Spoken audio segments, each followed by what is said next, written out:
Well, everyone, the OnePlus 11 has just came out, so let me go ahead and show you exactly how to use this specific phone. Now, luckily for you, this is a pretty basic phone to use. There's not really anything super crazy going on with it, so you're in good hands. Trust me, this phone is a pretty good phone that's going to last for quite a bit of time. Now, on the front, you do have a pretty good display. So it's a beautiful display. It's a hole punch display. So the way it works is essentially if you kind of put your phone towards the light, you should see a front-facing camera on the top left, which is actually pretty cool. So you can always turn on the display by clicking the power button that's on the right side. You can also go ahead and double tap the display to turn it on as well once your phone is turned on. You can also go ahead and turn on the setting to double tap to actually turn it on. It's not really enabled yet, but you have that option too. On the left side, you have a few different buttons. So for one, you have the volume up and down button, which is right here, and you have the volume up button right there. So you can go ahead and turn up and down the volume right on the side of your left side of your phone.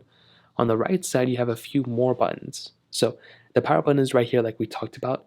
But on the top, you also have a little ringer and mute on-off switch. So if you want to quickly go ahead and mute your phone, you can go ahead and mute it by sliding it one way, and the other side is vibrate. So that's a really cool thing that this phone has. Not a lot of phones have that nowadays, besides like iPhones. So it's cool that we have that, and it actually is a really nice feeling button as well. Now on the bottom, we have our USB Type-C port, which is awesome. We also have another important port right on the side of this phone too, and that is actually the SIM card eject tool. So what I would recommend doing is grabbing a SIM card eject tool like this, and you can go and input it into the hole that's on the left side of the phone, so right side of that corner. And what you can do is you can go and slide this little pin inside of that little hole right there, and you should be able to pop that little SIM card tray out, and you should be able to go ahead and basically input your SIM card right here. You can go and slide it back in, and that is basically how you go and essentially use your SIM card. It's pretty basic at that point. And that is it. Now on the back side of this phone, we have a lot of stuff going on. So we have this like sandstone architecture on the back of this phone, which is actually pretty cool. I've always liked this from OnePlus. And this one feels a little bit different. I guess I haven't used it in a long time. I think the OnePlus 1 used it, maybe the OnePlus 2 used it too. But we have this crazy good camera on the back too. So there's a lot of good stuff going on with this phone. And that kind of covers it up on the outside. Now moving on to another very important thing, it's actually with the display being on. So if you go and click the power button, you'll go and click on the display. Now I've already went through the initial process of setting up this whole entire device. So, it's a pretty basic process, just typing in your email and some other names. So just go ahead and go through the initial process. Now the lock screen is very similar to your home screen. It's not anything super different. The very top portion, you'll see your status bar. So it'll go ahead and tell you your service provider, whoever you're using. On the right side, it should show you some icons, maybe your battery life and your time as well. On the lock screen though, there's a few things going on. So you'll have the date and time right here. So you'll see the time here, you'll see the date as well as the day that's going on, which is pretty cool. You'll have and be able to see all your notifications that are right here as well. So any notification that you're getting for the most part, you'll basically be able to see right here, which is another pretty cool thing. And on the bottom, you'll basically have little icons that you can go and tap into. So if you want to go ahead and get into your camera quickly, you can go and do that here as well. And that kind of covers it up on this specific page. Now swiping up, you'll basically come into your home screen. Now this is very similar to a majority of different devices out there. So if you ever used any other Android phone, it's pretty much no different. So at the top, we still have our status bar, so nothing's really changed there. Depending on the widgets, you can still have your time and your date here, just like on your lock screen, but you can always move them around or delete them by holding them down like this, and you can remove the widget. You'll get some pop-ups every once in a while that'll tell you exactly what to do, but we'll just click on it. You can also hold down this widget if you want to and slide it around. You can move it around, and much like the applications here too, you can also hold down an application like this and move it around. You can also hold it down, and you can also edit the application, remove the app, get more information from the app. You can hold it down once more. You can even bring it to a different page or a different section of that specific same page. So that's another really cool thing that you have the ability of doing. So you can swipe between pages just like this, and you'll be able to see all the different applications that you have and whatnot. So that's another pretty cool thing that you have on this specific device as well. Now at the bottom, if you looked, you'll see that the dock pretty much always stays consistent. So you can move apps into the dock. Let's say I wanted to move this weather app into the dock. I can just bring it down and drop it. It looks like I have to remove an app in order for that to work. But you can, I guess, have up to 5 applications in your dock. So it always stays consistent no matter what you do. Now, you might see at the bottom that there's no home button. There's nothing like that. This phone is reliant on a gesture design.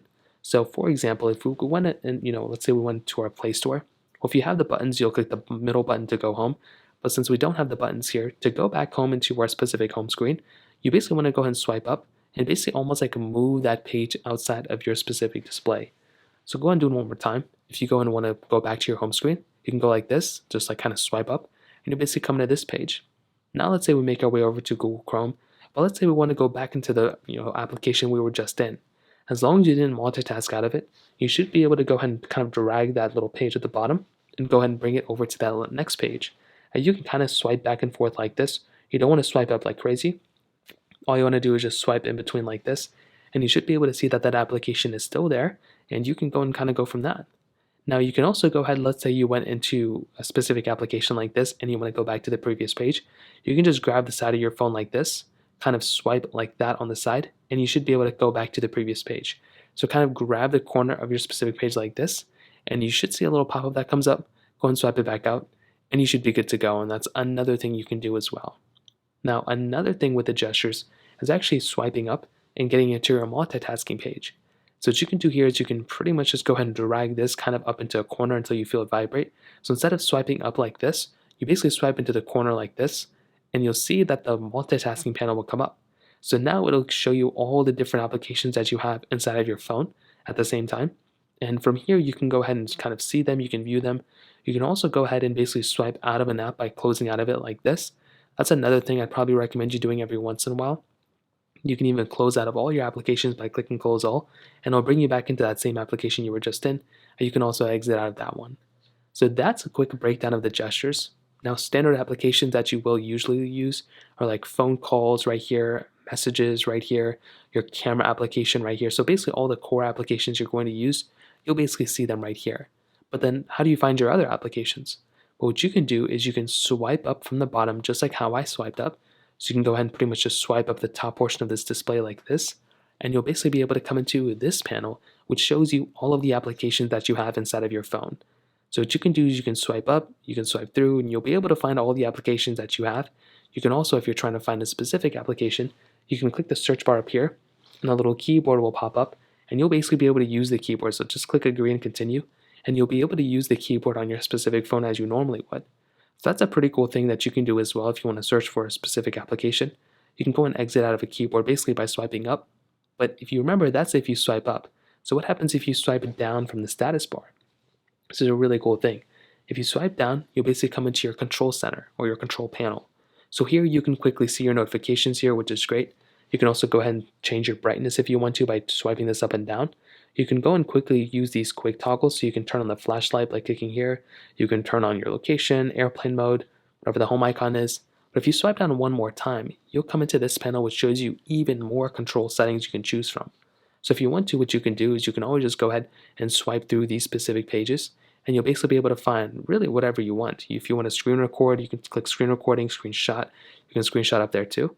You can also go ahead and click on these three dots up here. Go ahead and edit your tiles. And you can add even more tiles over here, which are basically quick toggles. So if you're in another application, you can go ahead and quickly utilize these to quickly turn on or turn off whatever you want.